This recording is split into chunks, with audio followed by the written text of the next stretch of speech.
Soy Carlos de la Cruz, soy psicólogo, soy sexólogo, colaborador de muchas entidades en el ámbito de la discapacidad y soy la persona que a través de esta sesión va a tratar de haceros ver, que no de convencer, sino de haceros ver que esto de colaborar o contribuir a educar y atender la sexualidad de vuestros familiares con discapacidad a lo mejor no es tan complejo como parece, sino que a lo mejor resulta que es sencillo.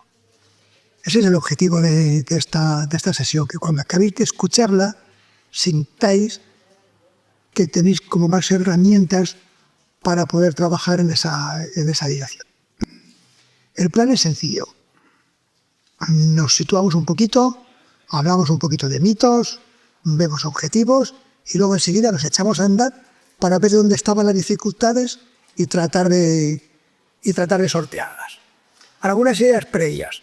Esto a lo mejor que os digo, igual hasta suena exagerado, pero yo me lo creo. Y me lo creo porque además llevo tiempo trabajando en esto. O sea, todas las familias, todos los padres, todas las madres, todas las personas adultas con menores con discapacidad al cargo, estáis perfectamente capacitados para contribuir y hacer educación sexual de calidad.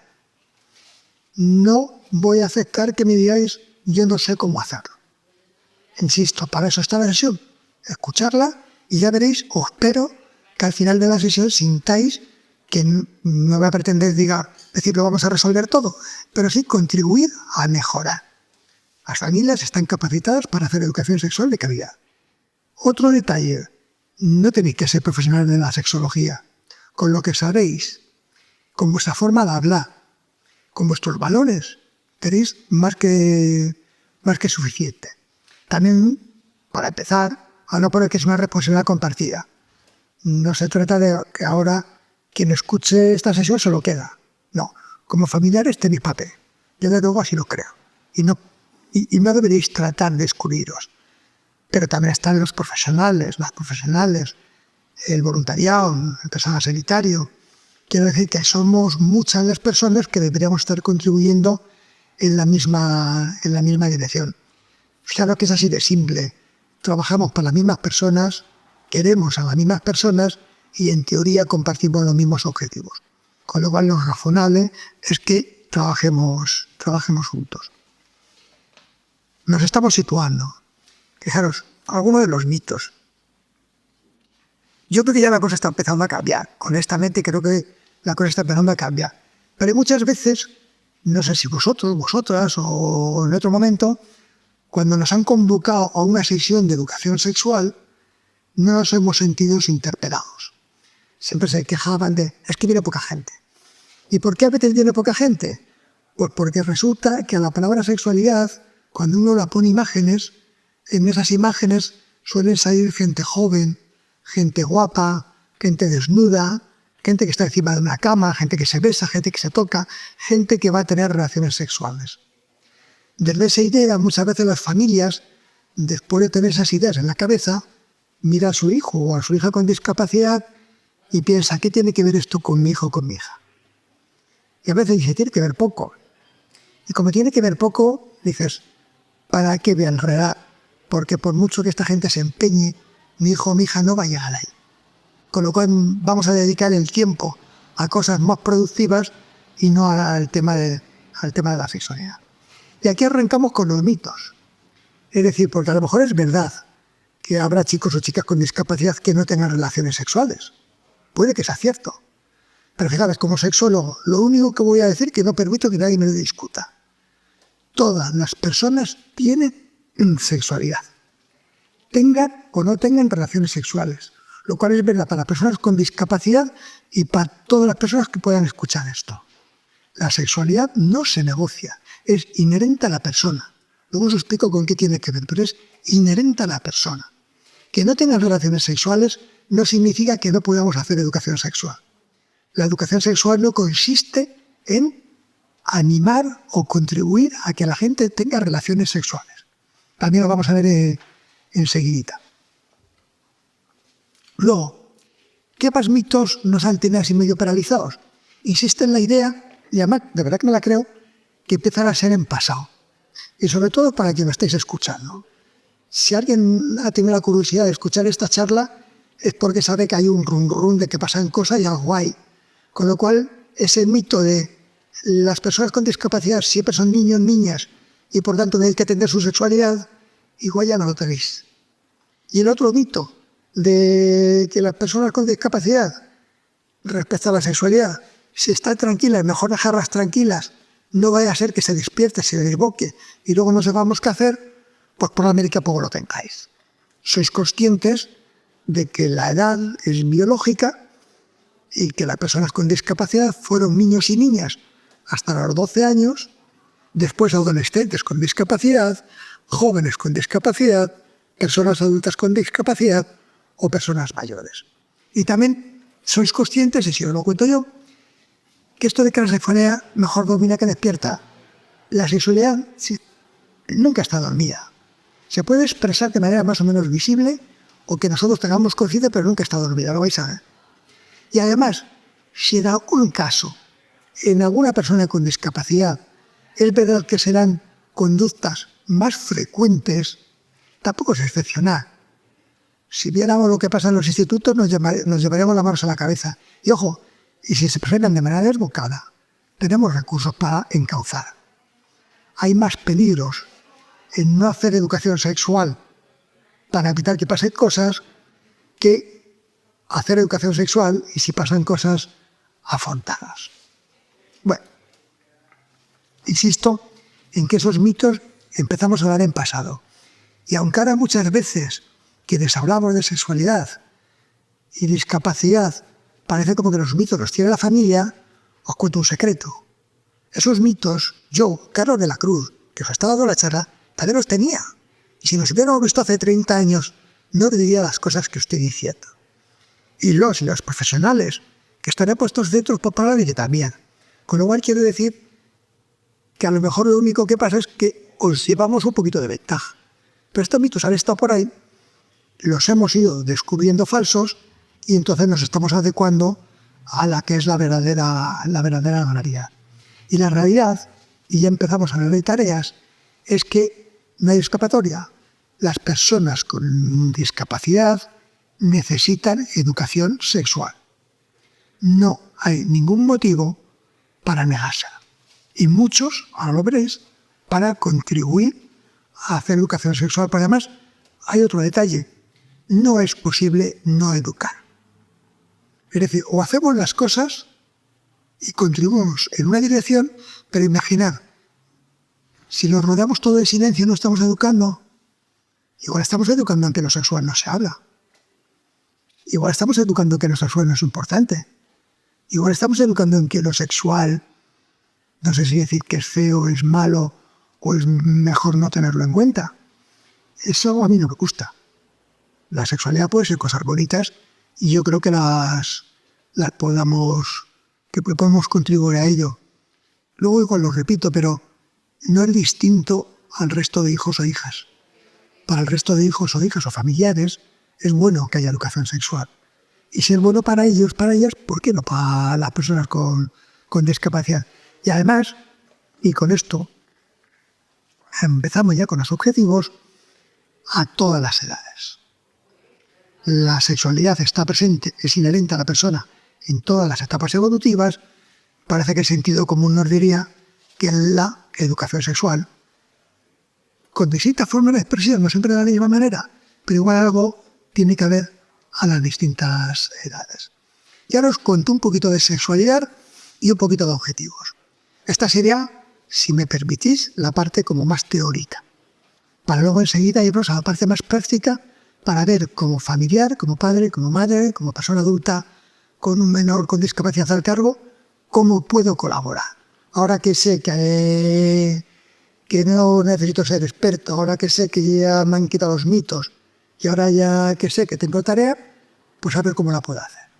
Primero, claro, lo sexual tiene que ver con cómo soy, mi cuerpo, mis genitales, con todos los cuerpos, con todos los genitales, a sabiendas de que no todos los genitales ni todos los cuerpos de hombres y mujeres son iguales. No porque los hombres y mujeres tengan genitales y cuerpos distintos, también entre hombres, también entre mujeres. Y evidentemente los cuerpos de las personas con discapacidad están en ese pan. Hay cuerpo, hay genitales, hay desarrollo corporal, hay erecciones, hay eyaculación, hay pechos grandes, pechos pequeños, gente con barba, gente sin barba. Bueno, pues fijaros, como lo sexual tiene que ver con anatomía y fisiología, uno de los objetivos de los que vamos a hablar en esta sesión es aprender a conocerse, saber más cosas de cómo soy y cómo funciono, más cosas de cómo son y cómo funcionan otros cuerpos que no son el mío, aprender más, conocerme, aprender el mundo que me rodea. Sencillo, de verdad que va a ser sencillo, no lo vamos a hacer complicado. Contribuir a que la persona con discapacidad aprenda a conocerse. Pero la sexualidad no es solo cuerpo. La sexualidad, la vuestra, la mía, la de las personas con discapacidad, también tiene que ver con vivencias. ¿Cómo me digo? Aquí, fijaros, son dos palabras un poquito más raras, que es identidad sexual y orientación del deseo. Pero todos, todas, de alguna manera, nos sentimos hombre, nos sentimos mujer, incluso persona no binaria, ponen las etiquetas hombre y mujer, a lo mejor se me quedan pequeñas. ¿Qué hacemos con eso? La persona con discapacidad también. Y aquí fijaros que esto ya no es gratis.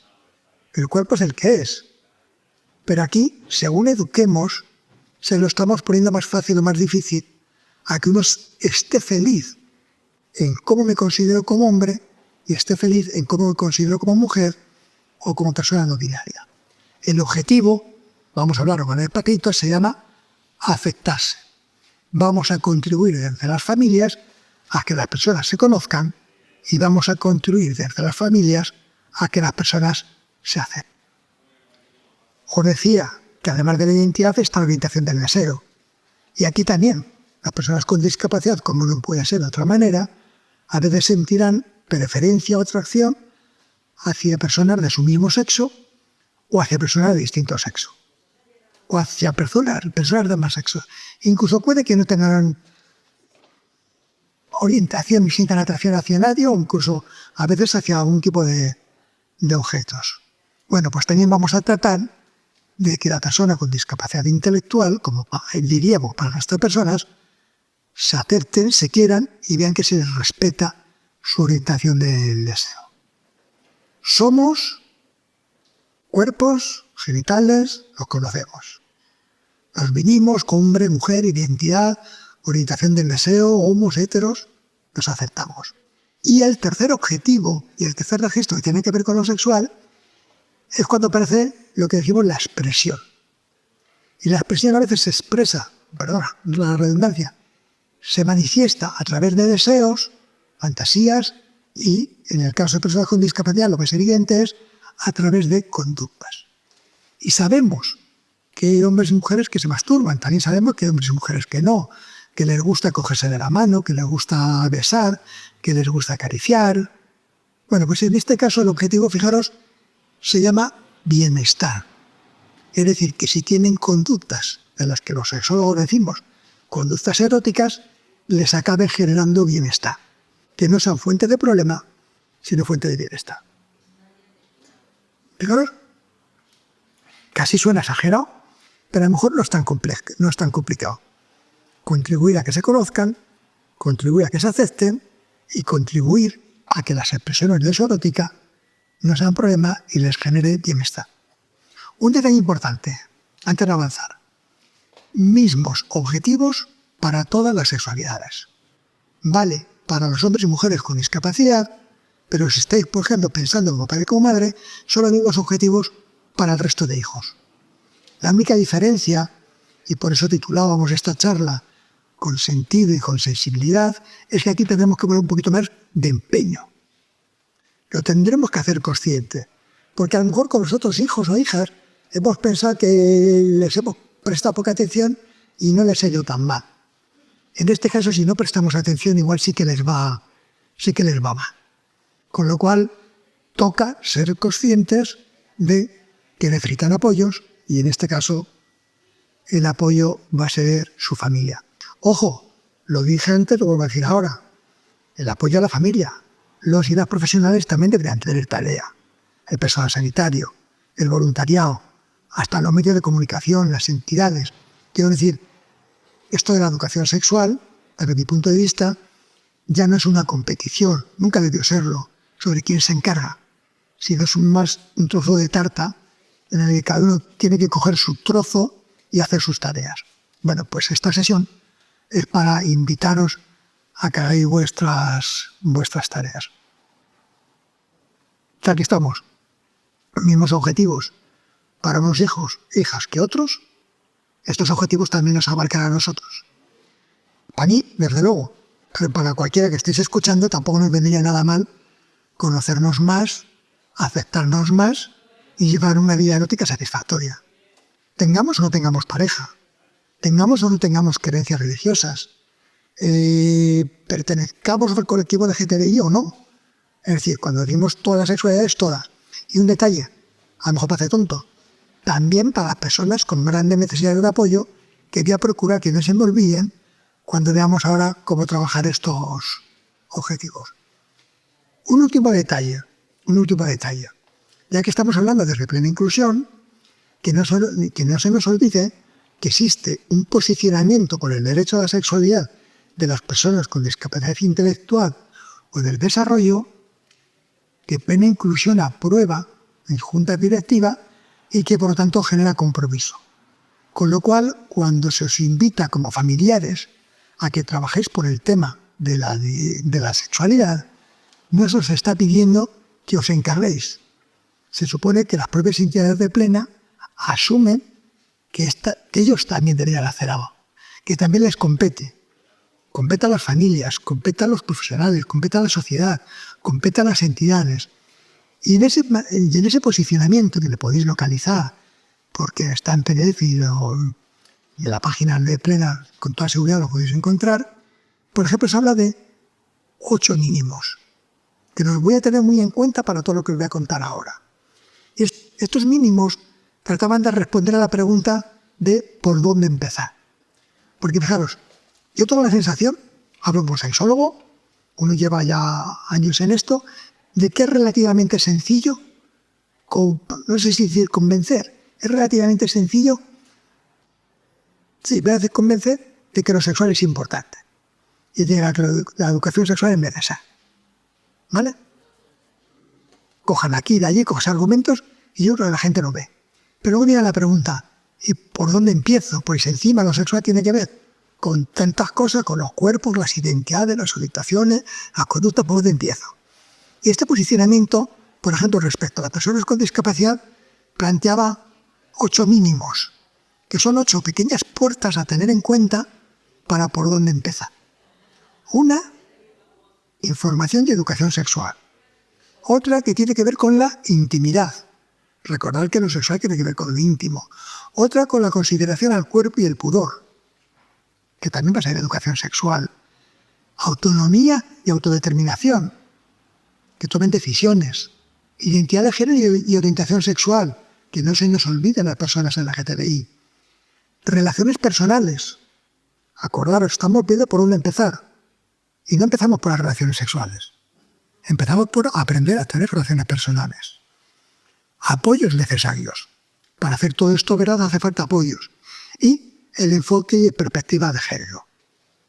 Tampoco creo que haga falta que sea yo quien lo descubra, que en el tema de la sexualidad todavía hay un sesgo hacia el varón y que probablemente todavía hablemos más de sexualidades de hombres que generalmente se permiten, se consienten y a veces se alientan, y hablamos menos de sexualidad de mujeres que se permiten menos, se consienten menos y se alientan menos. Algo que sucede también con las mujeres con discapacidad. Por lo tanto, procurar, ahora que empezaré a hablar, tener siempre en la cabeza a hombres y mujeres, porque yo voy a procurar que todo lo que tenga que decir tenga que ver con hombres y con mujeres. Bueno, pues hasta aquí lo que es la primera parte. Esta que es así un poquito como más farragosa, de situarnos, de quitarnos algunos mitos, de ver que tenemos tarea, de ver que la tarea puede ser razonablemente sensata y que es común al resto de tareas con otros hijos, conocerse, aceptarse, la satisfacción, y también sentir que no vamos solos, que no es una cosa de tres iluminados o iluminadas que les haga por esto, sino que recibimos todo el apoyo de las entidades del plan, e incluso que lo que estamos promoviendo es coherente con lo que plantea Plena. Y ahora toca que empecemos a ver, sí, a remangarnos. Ahora yo decía, toca remangarse y toca ver qué podemos hacer. Os recuerdo, lo dije al principio, todos los padres, todas las madres, todas las personas adultas con menores al cargo con discapacidad, estén perfectamente capacitados para contribuir a la educación sexual. Y ahora toca que lo demuestre o como lo decía antes, que os lo haga ver.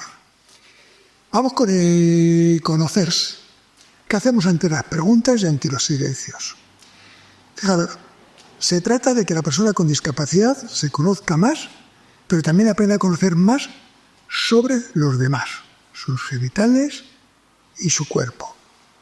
Primer error que vamos a tratar de evitar, el de esperar a que haga falta. Sabemos que hace falta. Y entonces, en cuanto asomen las preguntas, deberían empezar a asomarse las respuestas. Es decir, no hay que esperar a la adolescencia o a la juventud, de verdad, no hay que esperar. Cuanto antes empecemos, mejor. Nos quita el error de llegar tarde. Fijaros que muchas veces, y yo creo que afortunadamente, muchos de los chicos o chicas con discapacidad no están en urnas, y como no están en urnas, pues a veces ven cosas relacionadas en su teléfono móvil, lo ven en la tele, lo escuchan en la ruta, lo escuchan en el patio, a veces en un taller. Bueno, pues si un chico o una chica con discapacidad empieza a interiorizar que todo lo que tiene que ver con sexualidad será en muchos ámbitos, pero en casa no, mal asunto.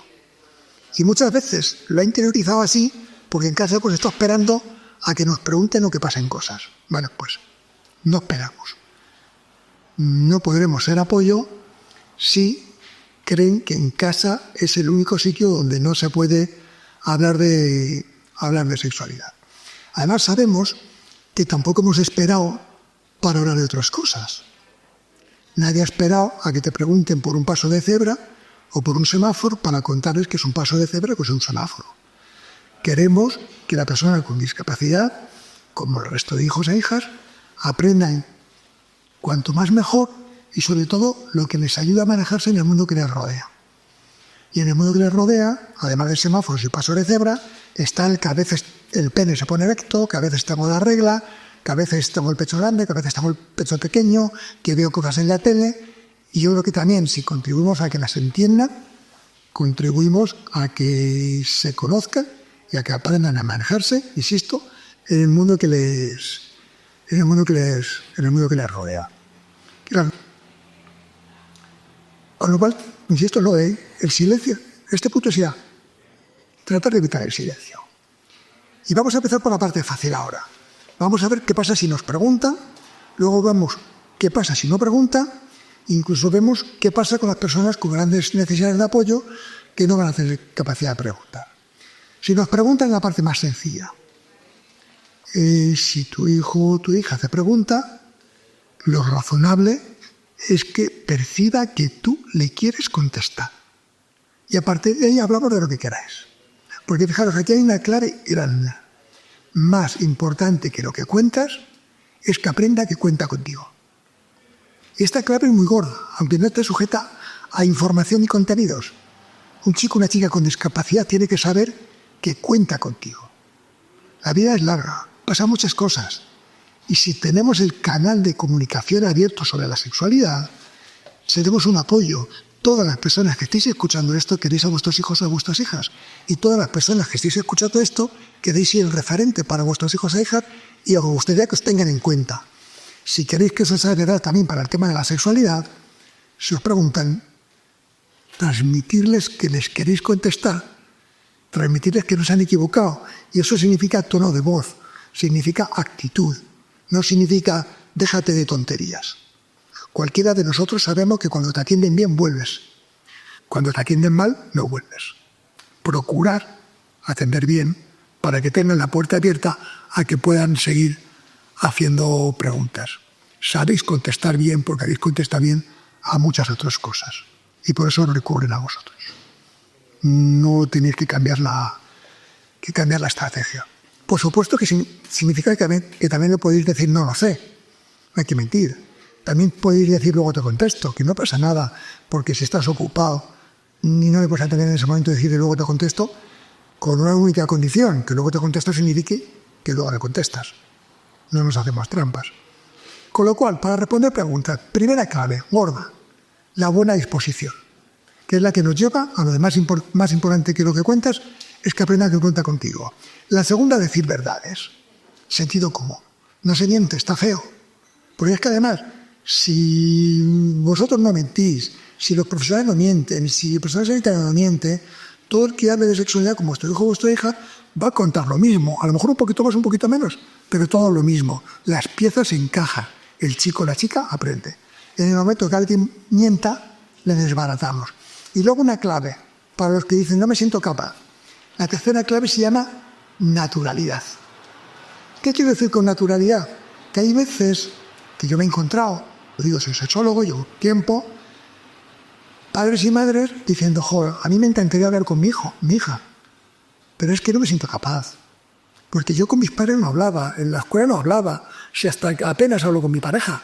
Y es que es hablar, de tener que decir clítoris, tener que decir coito, tener que decir eyaculación, tener que decir pezones o tener que decir tal, me pongo colorado, me titubeo, me sudan las manos. Por lo tanto, me percibo con que no sé hacerlo y que lo voy a hacer mal. Y para hacerlo mal, prefiero no hacerlo. Naturalidad, naturalidad, naturalidad. ¿Qué significa ser naturales? Mostrarte como eres. Eso significa que como padre o como madre, si tu hijo te pregunta y le tienes que decir, ay, espérate, a ver cómo te lo digo porque me pongo nervioso. Ay, espera, a ver cómo te lo digo porque me pongo colorado. Ay, espera, a ver cómo te lo digo porque a mí esto me da vergüenza. Te muestras cómo eres, no pierdes autoridad y le demuestras que fíjate que si me importas, que aunque me dé vergüenza, te lo cuento. Que aunque me ponga nervioso, te lo cuento. Y ahí sí que está pidiendo que cuenta contigo. No hace falta ser sexólogo, no hace falta ni siquiera dar un curso de habilidades sociales para hablar de sexualidad. De verdad que si aprendemos a mostrarnos como somos, llegaremos bastante más lejos. Cuando no hay preguntas. Cuando no hay preguntas o cuando no queremos ver las preguntas. Lo digo a mala leche. Pero hay veces que tú ves que tu hijo está destripando una muñeca. Igual quieres saber cómo es la gente por dentro. O ves que tu hijo o tu hija ve una escena de la tele donde hay dos cuerpos desnudos, se ríe, te mira y se vuelve a reír. A lo mejor te está preguntando.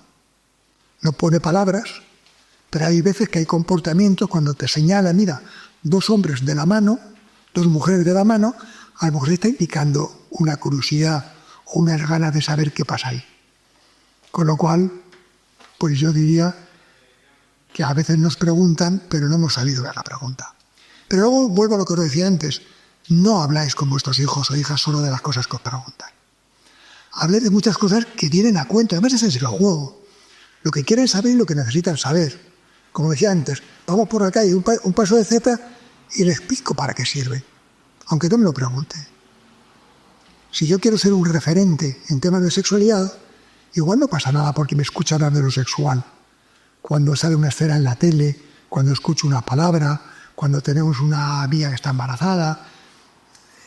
En un momento lo vamos a encontrar y sin volvernos locos, ¿eh? Ni siquiera se me pasa por la cabeza decir que los utilicéis todos. Pero a lo uno que os escuchen hablar. Si alguno de vosotros o vosotras tuviera que elegir a alguien para hablar de sexualidad, ¿a quién elige? ¿A quien le escucha hablar o a quien nunca habla? Casi con toda seguridad escogeréis a quien le escucha hablar de sexualidad. Si queremos que cuenten con nosotros, no basta con que la puerta no tenga pestillo, sino que la puerta se tiene que ver abierta. Y para que la puerta se vea abierta, pues me tienen que ir a hablar de sexualidad en buen tono. Porque si vamos a hablar de sexualidad regañando, diciendo barbaridades, pues casi mejor no seguimos callos, ¿vale? Un detalle que no he dicho y ni aprovecho ahora para decirlo, que esto que os estoy contando vale para todas las familias. Si hay pareja, si son monoparentales o homomarentales, un padre solo, una madre solo, familias reestructuradas, y evidentemente a la hora de hablar con el mundo.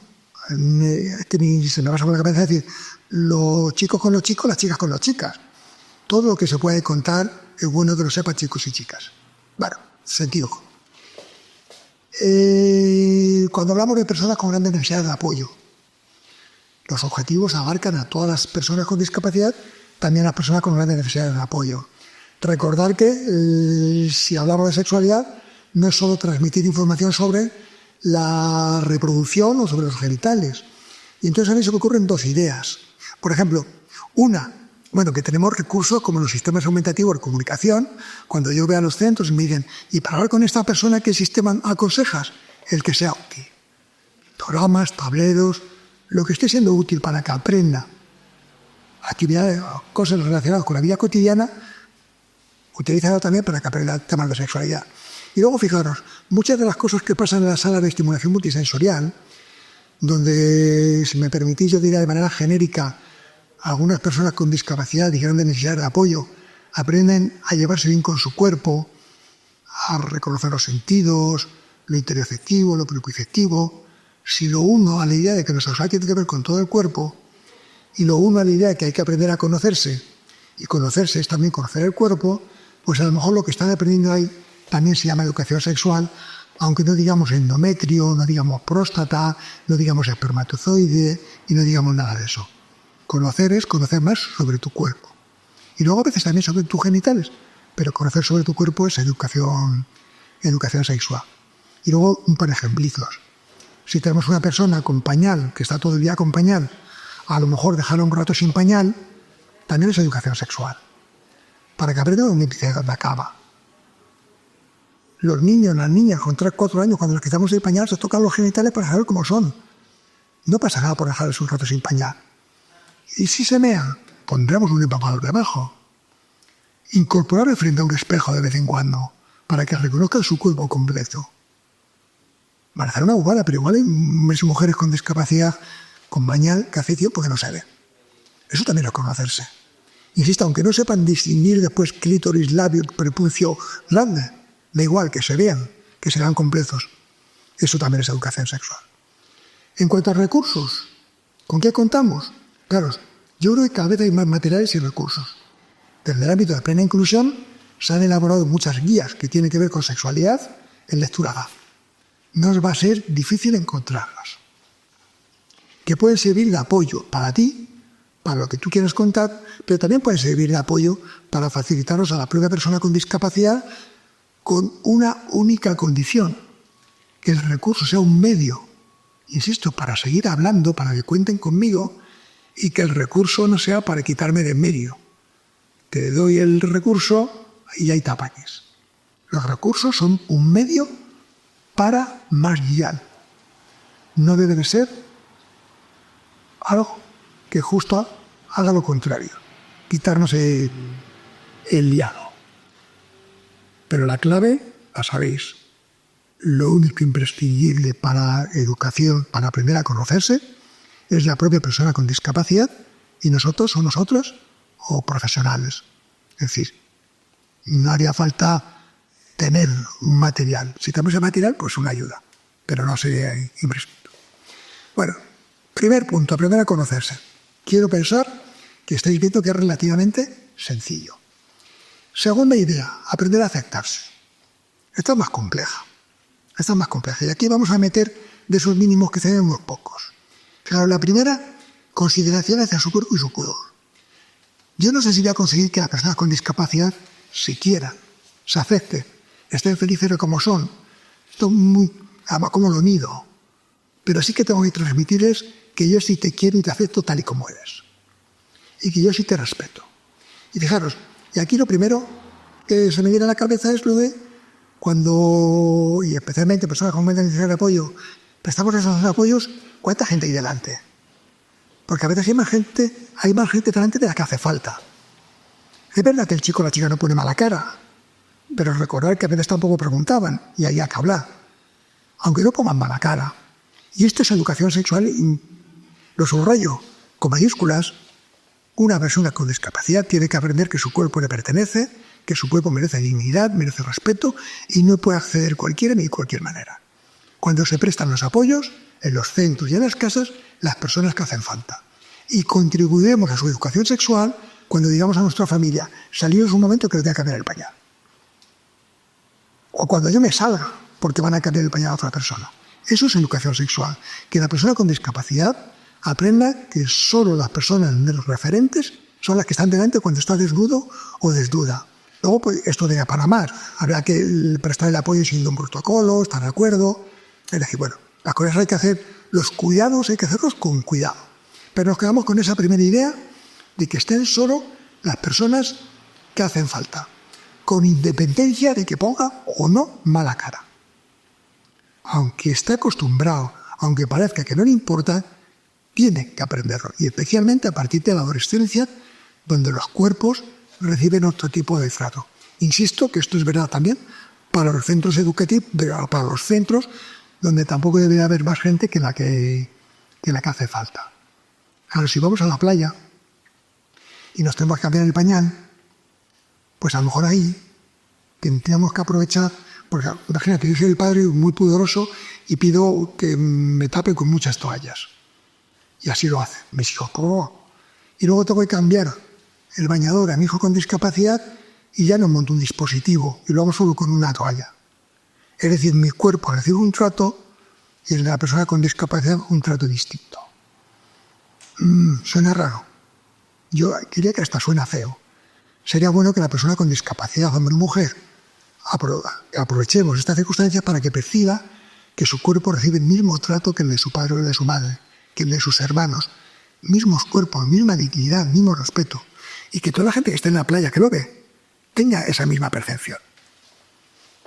Imagínate que la gente, exagerado, la sociedad lo ve y resulta que lo que ve la sociedad es que a mi cuerpo se le dignifica y al cuerpo de la persona con discapacidad sí, pero de manera un poco regulera. Bueno, de verdad que es un punto importante para mí que sí, claro, sobre todo en personas con grandes necesidades de apoyo.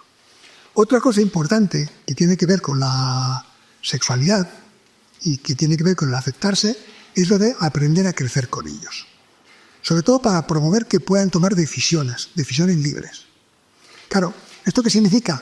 Dejar de tratarles como niñas o como niñas, procurar no infantilizar. ¿Y por qué a veces infantilizamos más de la cuenta y durante más tiempo de la cuenta? Porque es verdad que mientras que otros hijos e hijas nos han exigido no me trates como un niño, las personas con discapacidad no han tenido esa exigencia. Por ejemplo, tus otros hijos, cuando llegó la adolescencia, empezaron a taparse el cuerpo, porque surge ese pudor adolescente. Y tú, te pareciera una tontería, pero eso era respetado. Y si tenías pareja, le decías a tu pareja, fíjate esta. Pero tú empezabas a ser consciente de que tu hijo o tu hija crecía y se estaba haciendo propietario de su cuerpo. Y ya no permitía que lo viera cualquiera. De la misma manera te soltaba la mano cuando ibas al colegio y no te dejaba que le dieras besos delante de sus amigos, porque también estaba creciendo y se estaba haciendo, en este caso, de un espacio donde estoy con mi gente y yo pongo las normas. La persona con discapacidad le crece el cuerpo parecido a sus hermanos, pero no le surge ese pudor. Y la persona con discapacidad le sigue llevando de la mano con 12, 13, 14, 15, 20 y tampoco muestra ningún malestar. Y el otro hijo o hija, y aquí vienen las decisiones, hasta entonces estaba muy feliz con que tú le compraras la ropa, con que tú decidieras cómo se peinaba o hasta cómo hacíamos el ocio. Pero a partir de la adolescencia sabéis que ya el hijo no tolera que tú le compres la ropa porque esta no me gusta, no me la pongo. O no tolera que tú decidas la película porque esta película no me gusta, hasta yo no voy. Es decir, empieza a exigir, tenme en cuenta. Y tú, como padre o como madre, igual que lo anterior, pues lo hablas y acabas dándole espacio. Y así, a lo largo de esa adolescencia, deja de tratarle como un niño para empezar a tratarle de otra manera, para tenerle en cuenta. ¿Qué pasa con la persona con discapacidad? Que no lo del cuerpo, no lo de los afectos y no lo de la toma de decisiones. Generalmente no se quejan de que tú le elijas la ropa, no se quejan de que tú le elijas el peinado y no se quejan de casi nada. Bueno, pues a mí me toca deciros que si queremos contribuir a aceptarse y quererles como son, si ya no son niños, no les podemos tratar como niños. Y por lo tanto tenemos que ofrecerles posibilidades de que tomen decisiones. ¿Se entiende lo que quiero decir? Y eso significa que aunque no me exija, yo voy a procurar que elija camisas. Y si no puedo llevar al Corte Inglés, le llevaré 2 camisas a casa. Y no haré trampas. ¿Qué camisa quieres, la verde o la azul? Y si quiere la verde, te compro la verde. No le digo, te queda mejor la azul.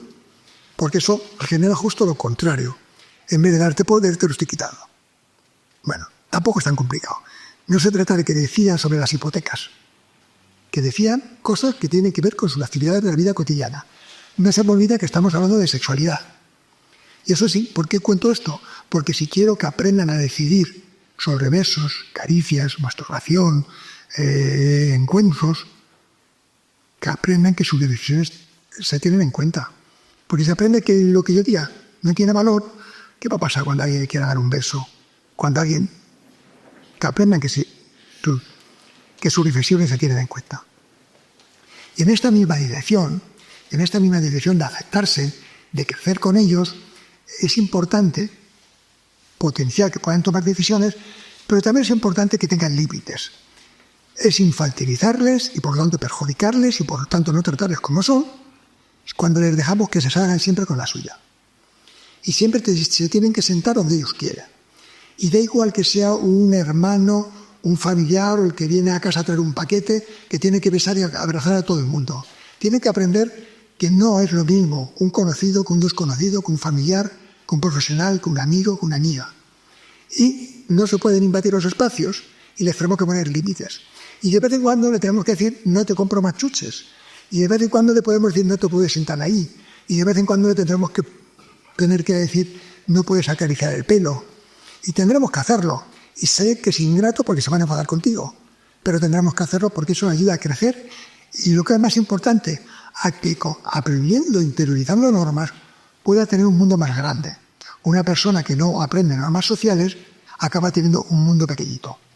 Con lo cual, sí que sería importante que tengan esas normas. Sé que es complicado, porque a veces hay que hablar incluso con la familia. Porque ponemos normas, pero luego viene mi hermana, le acaricia el pelo, le digo a mi hijo o a mi hija, no acaricias el pelo, mi hermana dice, si a mí no me importa, no hagas caso de tu madre. Bueno, pues a veces tenemos que implicar a la gente y hay que hacerlo. Hermana, no ese día. Sé que le quieres, sé que lo haces por su bien, sé que le agrada, pero te voy a pedir por favor que no le permitas que te acaricie el pelo de esa manera. Aceptarse, identidad, hombre y mujer, y aquí habrá que dar una vuelta a qué modelos de hombre y qué modelos de mujer le estamos ofreciendo. Sospecho que esto lo tenéis un poquito más trabajado, con lo cual no me detengo, pero la idea es ofrecer el mundo completo a todas las personas con discapacidad. Se puede ser hombre de muchas maneras, incluso jugando con muñecas, como se puede ser mujer de muchas maneras, incluso jugando al fútbol. Estamos en el siglo XXI. No todos los hombres tienen que ser de una determinada manera, ni todas las mujeres tienen que ser de una determinada manera. Yo sé que lo digo aquí para que resulta fácil, pero que luego las películas, los medios de comunicación, los anuncios, siguen empujando en la misma dirección. Pero insisto, yo creo que debemos ofrecer el mundo completo, todos los juegos, todos los juguetes a todos y todas, para que acaben jugando a lo que más les gusta. Que todos y todas aprendan a pasar emociones. Y si tienen que llorar, lloran. Y si tienen que reír, rían. Les hace humanos y les va a hacer también más felices, y todos y todas les podemos potenciar que pueden expresar su imagen personal. Su imagen personal. Su peinado, su ropa, aunque a veces algún hombre no exprese una imagen, digamos, especialmente masculina. ¿Y qué? O aunque una mujer no exprese una imagen especialmente femenina. ¿Y qué? ¿Están contentos? Sí, chimpún. En esto no me entretengo. Respecto a la orientación del deseo, esto es aceptarse. Yo quiero, antes decía, es importante que mi hijo o mi hija perciba que le quiero tal y como es. Pues si es del colectivo LGTBI, le quiero tal y como es. Y además no tengo que esperar a saber que es del colectivo LGTBI para decirle te quiero tal y como es. Sino que yo, en mi forma de hablar, le voy a tratar de transmitir que yo quiero a todo el mundo tal y como es. hombres, mujeres, personalidades, homosexuales, heterosexuales, para que él vea la puerta abierta, como decíamos antes, para que aprenda que en casa se respeta la diversidad. Ojo, la diversidad nos hace mejores personas a todos y a todas. Trabajar la diversidad no es solo para el colectivo LGTBI, es para hacernos a todos y todas mejores personas. Porque lo razonable es que dentro de las personas que estáis escuchando esto, alguno o alguna tenga un familiar, un hijo o una hija, que efectivamente puede ser gay, lesbiana, bisexual, transexual, intersexual, etc. Lo cual no es ni bueno ni malo, es su peculiaridad. Y además, precisamente nosotros que estamos en el ámbito de la discapacidad, sabemos defender las peculiaridades. Y trabajamos porque se lo quiera como son y como se lo respete. No podríamos no trazar, es decir, no actuar en consecuencia respecto al tema de la identidad. Y vamos con el tercer punto, que sería el tema de la satisfacción. Nos conocemos más, evitamos el silencio, hablamos, nos aceptamos. Eso significa que consideramos, que crecemos, que respetamos identidades, respetamos orientaciones. Y respecto a la satisfacción, primera idea, hay hombres y mujeres con discapacidad que expresan su sexualidad de una determinada manera, por ejemplo con la masturbación, pero también hay hombres y mujeres que no se masturban. No es noticia una cosa, tampoco es noticia la siguiente. A ver si vamos a inventarnos problemas.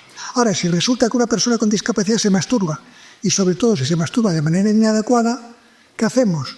Pues algo tendremos que hacer. Es decir, de momento respetar, no está haciendo nada raro. Insisto, no está haciendo nada raro.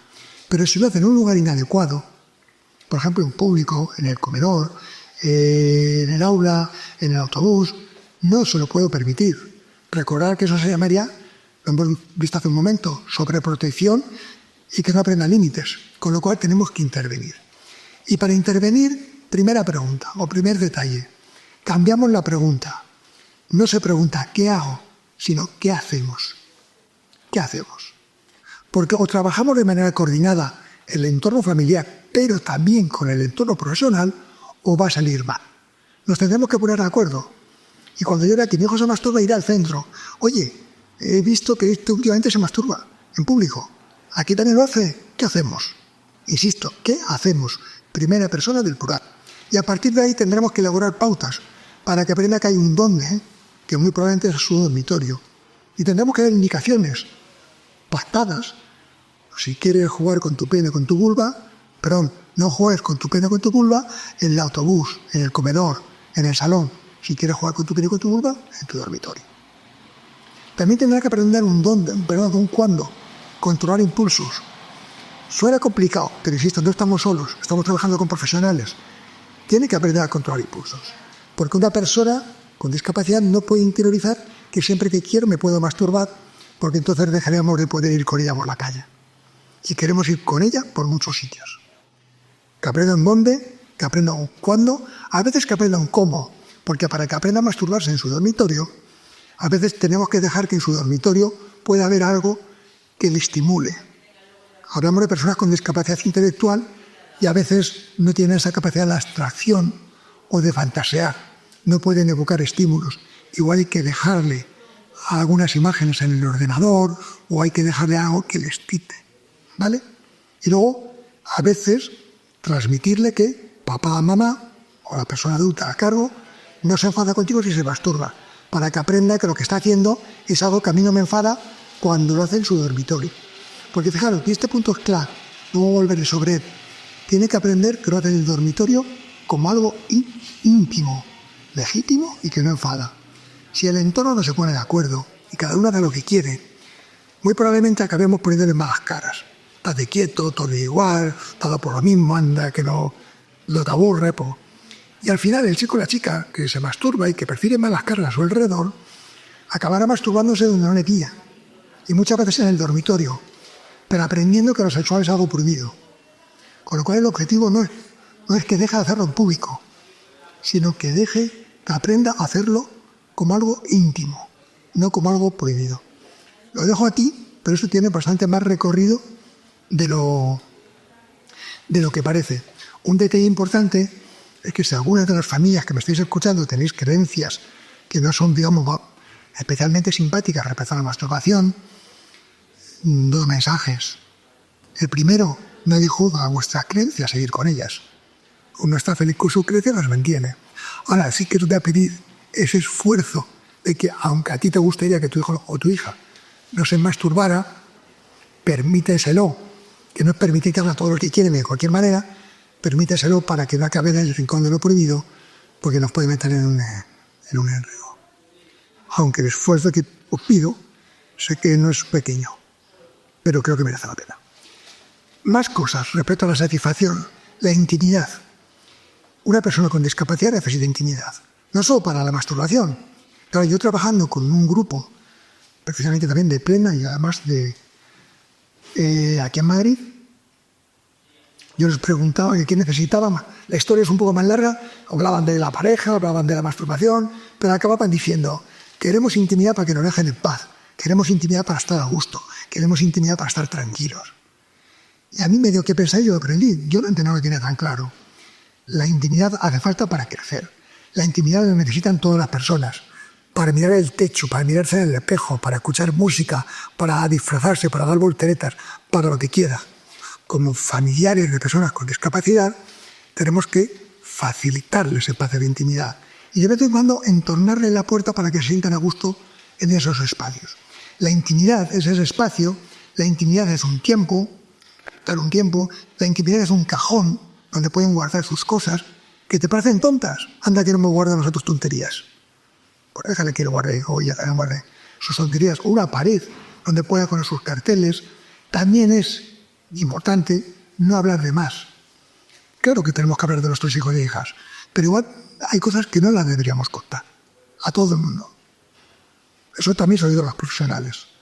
Y respetar su intimidad es no hablar de más. Intimidad, sentido común.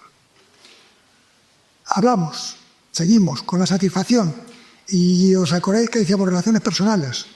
Pues fijaros, se trata de que la persona con discapacidad aprenda a tener relaciones personales equilibradas, igualitarias, que sean el germen de relaciones de amistad más profundas, incluso de posibles relaciones de pareja, incluso de posibles relaciones eróticas.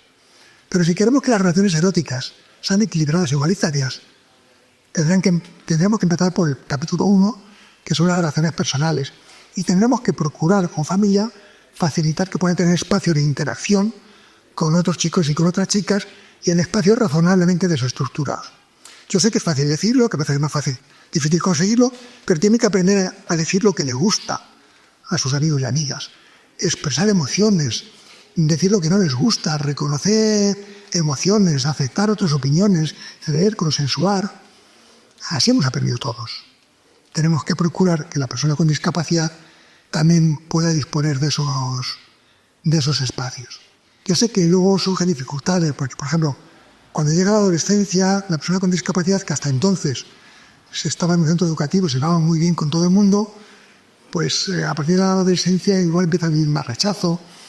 Las redes sociales y esa aparente seguridad a veces también puede ser otro hándicap, como todo el tema de la pornografía. Pero fijaros, si estamos enseñando relaciones equilibradas e igualitarias, será fácil que le digamos que lo que ofrece la pornografía tiene poquito que ver con el mundo real. Y otro detalle respecto a las parejas. Muchas veces nos produce desazón que nuestro hijo o nuestra hija nos pregunte por qué no tengo pareja. Aquí dos reflexiones. La primera, igual se nos fue la mano diciéndole cuando eran pequeños, pequeñas, la pareja cuando seas grande, cuando seas grande, cuando seas grande. Y ahora son grandes. Y ahora no sabemos qué decirles. ¿Qué podemos hacer? Bueno, siempre he dicho la buena disposición, que cuenten contigo. Si tu hijo te cuenta cosas de pareja, tú acógelo. Pero después trata de mostrar que el mundo es redondo. Y en el mundo redondo hay gente que tiene pareja y gente que no tiene pareja. Gente que tiene relaciones sexuales y gente que no tiene relaciones sexuales. Gente que tiene hijos y gente que no tiene hijos. Y tenemos que ir haciendo ver que hay gente que no tiene pareja, que no tiene hijos, que no tiene relaciones sexuales y que es feliz. Incluso ocurre que en el entorno está ahí. Y podemos poner hasta nombres y apellidos. Pero sí que es importante que tratemos de educar, no solo a la familia, también profesionales, en que la pareja es una posibilidad y no una obligación ni la única manera de ser feliz, como pasan los cuentos. Por eso digo, como decía antes, no hay que esperar a que haga falta para hablar. Igual después de los finales felices de algunas películas, tampoco pasa nada por decirle, mira, y si no se hubieran casado, también podrían haber seguido siendo felices. En cualquier caso, se surge una pareja que sume y que la persona con discapacidad no pierda a sus amigos o amigas cuando tenga una pareja. Y ya enfilamos 2 o 3 ideas últimas. Una que tiene que ver con abusos. Sé que preocupa. Y muy probablemente alguna de las personas que estéis conectadas estáis esperando que hablemos de esto. ¿Qué os puedo decir respecto a los abusos? Todo lo que ya os he dicho. Fijaros, cuando hablaban con reconocerse y lo ponía ella, hasta lo recuadraba. Más importante que lo que cuentas es que cuentan contigo. Si una persona con discapacidad sabe hablar y tiene con quién, está protegida. Si está rodeada de silencio, si algún día pasa algo, ni sabe contarlo, ni sabe a quién se lo puede contar. La consideración hacia el cuerpo. Si una persona con gran necesidad de apoyo interioriza que a mi cuerpo sabe acceder a algunas personas y de alguna manera, cuando alguien acceda que no sea de ese entorno y no de esa manera, probablemente muestre deshaga. Pero cuando estaba todo mezclado, no sabía ni cómo eran los usos ni distinguía los abusos. Antes insistía y ponía el ejemplo del padre, decía, merece la pena que tu hijo o tu hija, aunque a ti no te guste, que se pueda masturbar, pero aprendiendo que es algo íntimo. ¿Por qué digo esto? Porque si por tratar de evitar que que la masturbación no se produzca, convertimos lo sexual en algo prohibido, de lo prohibido no se habla. Una persona con discapacidad al que le pasan cosas, si cree que su padre o su madre le va a acabar regañando, pues muy probablemente no lo cuente porque tenga miedo. Se ha aprendido que es algo íntimo, de lo íntimo sí se habla. La intimidad protege, lo sexual como algo prohibido, pues perjudica. Y lo que decíamos antes, yo no quiero ser el padre o la madre del chico que se deja meter mano. Y por eso quiero que aprenda a que se le tiene en cuenta y que sus decisiones hacen caso. Y que aunque a mí me guste más la camisa verde, si él pidió la azul, le dejo el azul. El resto de hijos también a veces se visten a su manera. Que aprenda que sus decisiones se tienen en cuenta para que cuando alguien le dé un beso que no quiera, sea capaz de rechazarlo. Pero tampoco quiero ser el padre o la madre de quien besa a más gente de la cuenta. Y por eso voy a ponerle límites. Y algún día no se va a sentar en el sofá que quiere porque está su hermano y no le voy a decir a su hermano que se levante. Tiene que aprender a tolerar la frustración porque tiene que aprender que no puede dar besos a quien quiera. La educación sexual con mayúsculas protege frente a la prevención de abusos. Conclusiones. No se trata de empezar, ya hemos empezado. No vamos solos, sino que vamos muy bien acompañados. Hay más gente, más profesionales, más entidades que también abogan por el tema de la educación y la atención a la sexualidad. No a lo mejor tal como lo he contado yo, y no pasa nada, pero lo importante es que tratemos de hacer las cosas bien y de nuevo no mirar para otro lado. Solo se resuelven los casos que se plantean. Si hay algo que os preocupa, no esperar a que os desborde. Cuando se desbordan las cosas, es mal asunto. Ser capaz de ponerlo encima de la mesa. Los problemas grandes, casi todos, empezaron siendo pequeños. Cuando son pequeños, de verdad que se resuelven muy fáciles. Cuando son grandes, al final lo pasamos mal todos. Y luego animaros a que ya que no dejamos esto en silencio, a hablarlo con las familias, con otras familias. Seguramente para vosotros es muy reparador. Permitiros hablarlo con los y las profesionales, que la mayoría de ellas están sensibilizados con el tema y solo de manera excepcional tendréis que acudir a buscar un especialista. Acababa con un poema de Silvio Rodríguez, como decía antes, no hace falta alas para hacer un sueño, no hace falta nada especial para hacer educación sexual, pero sí, en su último verso dice, con el empeño. Un poquito de empeño sí que tenemos que poner y confío en que después de escuchar todo esto, sintáis que sois capaces de contribuir en alguna medida a educar y atender la sexualidad de vuestros familiares con discapacidad. Y también vosotros tratarles de ser felices. Gracias.